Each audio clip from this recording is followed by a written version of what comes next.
Bonjour groupe, me revoici dans ma cuisine végétalienne pour vous aider à manger avec des aliments entiers, peu de sel, peu de sucre et peu de gras. Ce qui m'amène à parler de l'huile.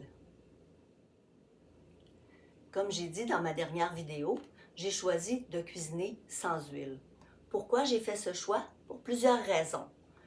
Premièrement, l'huile, c'est pas une substance hyper santé et c'est pas très bon pour le système cardiovasculaire. Je ne veux pas rentrer dans les détails ici, il y a plusieurs vidéos qui en font état, mais moi j'ai choisi pour ma santé cardiovasculaire. La deuxième raison, c'est que l'huile, c'est une substance essentiellement avec des calories vides. Donc si vous désirez contrôler votre poids, l'huile vous nuit énormément. L'huile est également une substance ultra transformée.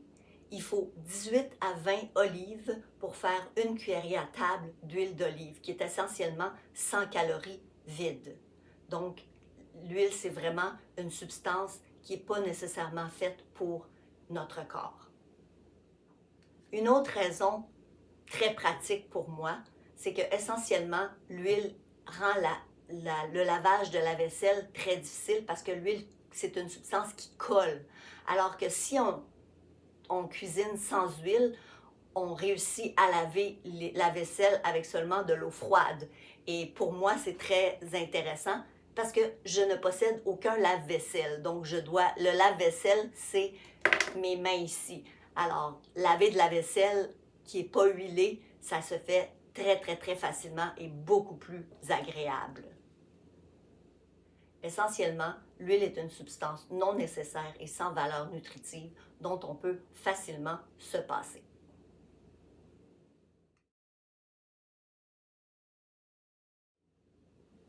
La croyance populaire veut qu'il soit obligatoire d'utiliser de l'huile ou un corps gras pour faire sauter des légumes de façon à ce qu'ils ne collent pas au fond et qu'ils deviennent croustillants.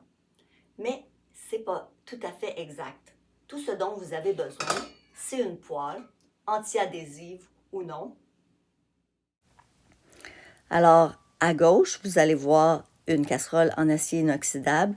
À droite, une casserole avec un anti-adhésif. En fait, c'est une casserole en céramique. Donc, on voit qu'à gauche, on doit ajouter de l'eau beaucoup plus souvent parce que la casserole en acier inoxydable a tendance à coller un peu plus. Par contre, vous allez voir pendant le processus que seulement avec de l'eau simple, on peut aussi ajouter d'autres choses, mais de l'eau simple permet d'avoir un résultat très acceptable. Donc, à un moment donné, on va voir que les oignons vont être prêts et on va ajouter les autres légumes. Les oignons, ce sont les légumes qui prennent le plus de temps à cuire dans ce trio-là. Et là, on va ajouter les poivrons et un peu d'eau, évidemment. Mais c'est tout simple. Vous n'avez vraiment aucune chose à faire. Vous avez qu'à rester à côté, par contre. Et on cuit avec un feu médium doux, juste pour pas exactement augmenter que les aliments collent. Vous avez vu à droite, j'ai mis un couvercle. Ça permet de cuire un petit peu plus à la vapeur. Et bien sûr, on ajoute les champignons. Les champignons sont les derniers légumes à ajouter puisque ce sont les légumes qui contiennent le plus d'eau et qui cuisent le plus rapidement. Donc, on les installe sur la surface de la poêle à droite et je remets le couvercle. Avec le temps, ils vont très bien cuire et vous voyez qu'à gauche, les légumes sont presque caramélisés. Évidemment, j'ai fait du montage pour que ce ne soit pas trop long. Et voilà, donc on est prêt.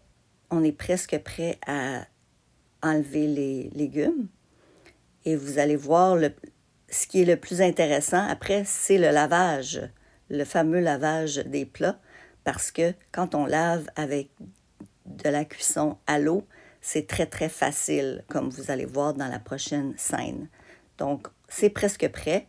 Ça a pris quelque chose comme 6 minutes en tout et on a un super résultat avec des poêles qui sont presque propres. Donc, pour laver la poêle, j'utilise de l'eau froide ou chaude. Le lavage ici a pris quelques minutes. J'ai dû frotter un peu plus fort, mais ça s'est fait quand même assez facilement. Voilà. Alors ça, c'est assez impressionnant. Ici, le lavage a pris moins de 1 minute. Voilà. Ça travaille très, très bien, la poêle anti-adhésive. Habituellement, on enrobe les légumes d'huile pour les faire rôtir au four, mais c'est possible de ne pas en utiliser. Alors, pour rôtir les légumes au four, on peut utiliser une autre méthode que de l'huile. Donc, ce qu'on veut, c'est qu'on veut avoir des légumes qui sont de la même taille à peu près.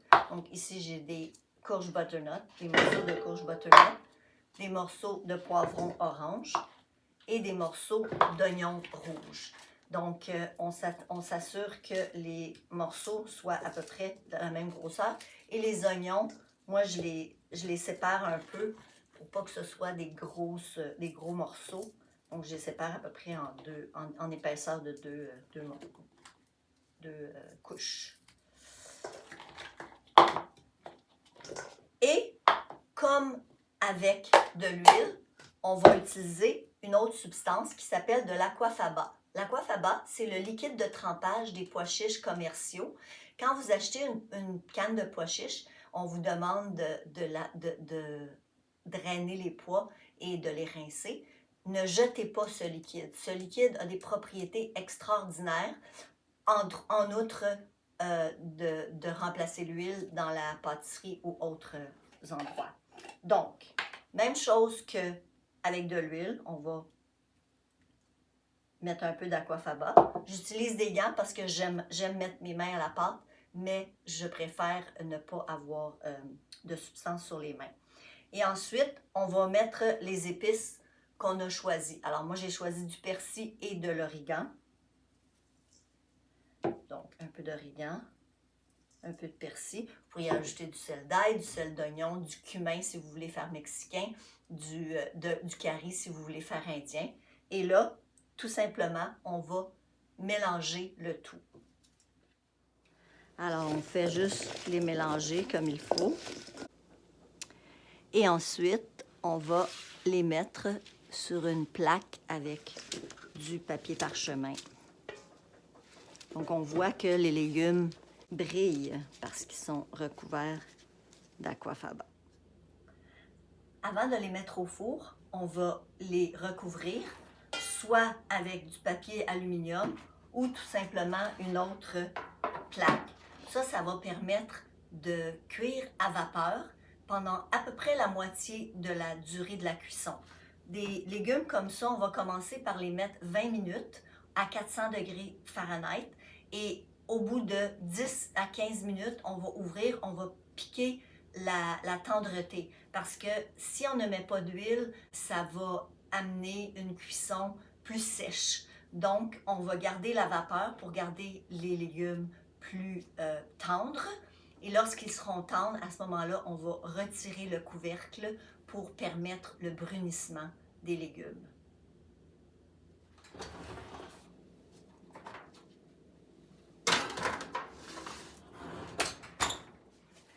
Alors, on va enlever le couvercle. On voit que les légumes ont commencé à griller. On va le laisser encore une dizaine de minutes. Alors, ça a sonné. On va voir le résultat. Et voilà, des légumes absolument grillés, comme s'il y avait eu de l'huile, mais aucune huile a été utilisée. On voit que c'est très tendre. Tous les légumes sont très tendres.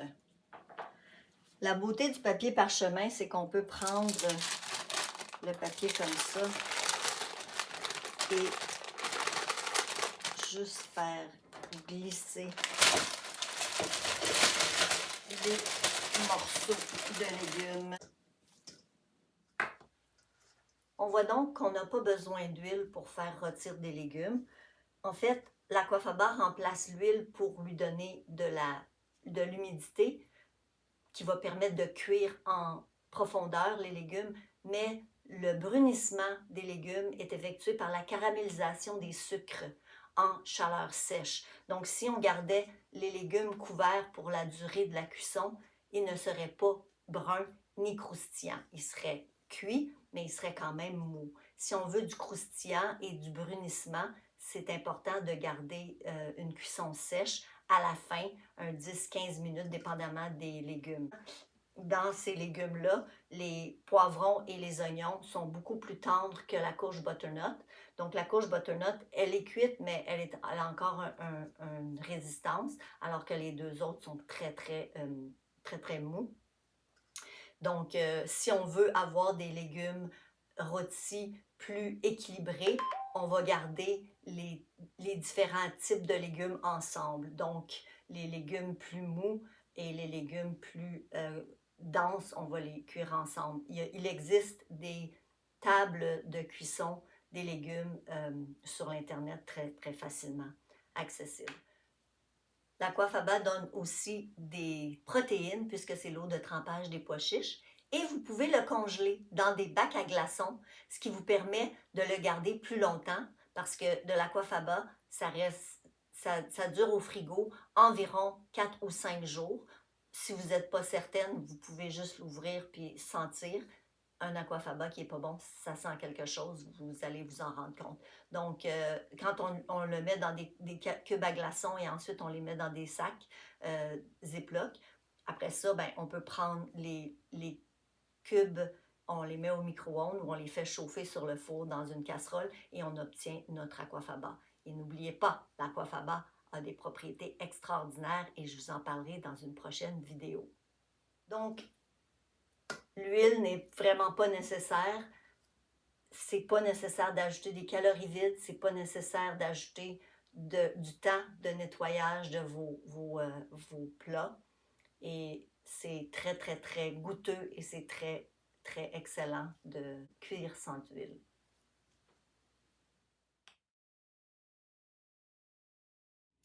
Depuis que je suis petite, je vois mes parents faire de la vinaigrette avec de l'huile, du vinaigre et de la moutarde de Dijon. Parfois, ils ajoutaient aussi des aromates comme de l'ail et des épices ou même des petits fruits.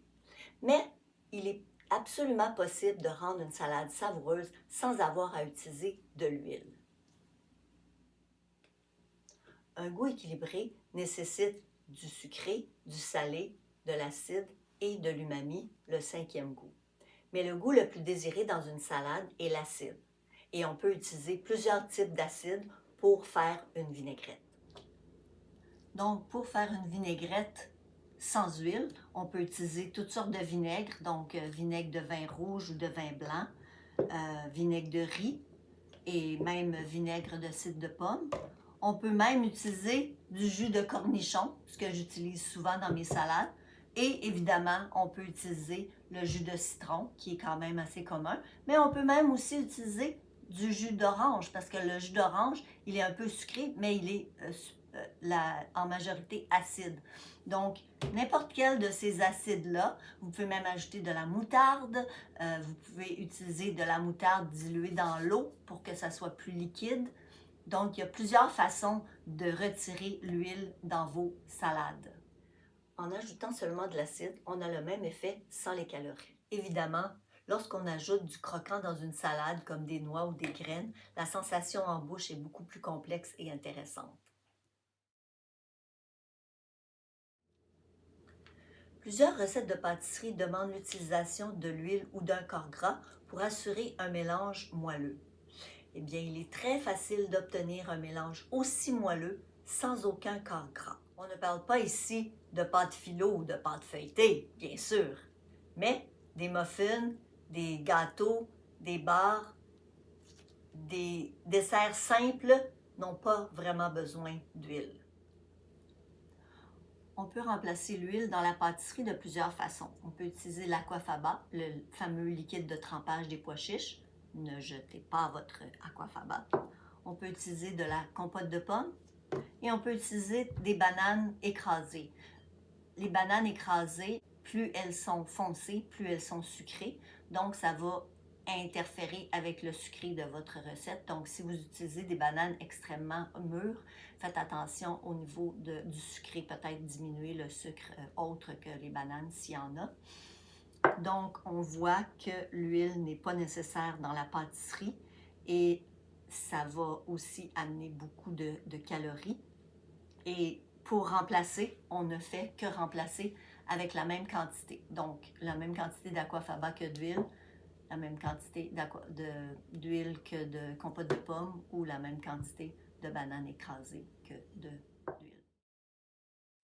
Il n'est pas vraiment nécessaire d'utiliser de l'huile pour graisser un moule afin que les aliments ne collent pas. Vous pouvez utiliser deux méthodes comme un moule en silicone et qui n'est pas nécessaire d'utiliser d'huile ou autre chose, ou du papier parchemin, qui est un papier sur lequel les aliments ne collent pas et qui va au four à très haute température. Ces deux méthodes-là vous permettent d'avoir des aliments sans surplus de gras à cause de l'huile. Finalement, on voit que l'huile est une substance ultra transformée qui n'a aucune valeur nutritive, qui endommage notre système cardiovasculaire et qui colle à nos plats et casseroles. On voit qu'on n'en a aucunement besoin. Il y a des gras essentiels dans les noix, les graines et même dans les légumes verts. Je vous encourage donc à utiliser ces quelques trucs et méthodes qui vous permettront de diminuer la quantité de gras et d'huile dans votre cuisine et vous ne vous en porterez que mieux. Merci de m'avoir écouté.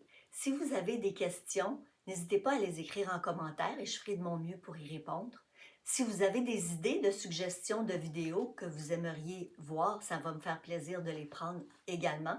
Et si vous avez quelques minutes pour vous abonner à ma chaîne, ça serait vraiment apprécié parce que ça permettrait de la faire transmettre aux gens qui pourraient l'utiliser. Alors, merci d'avoir écouté. Bon appétit végétal et à la prochaine vidéo.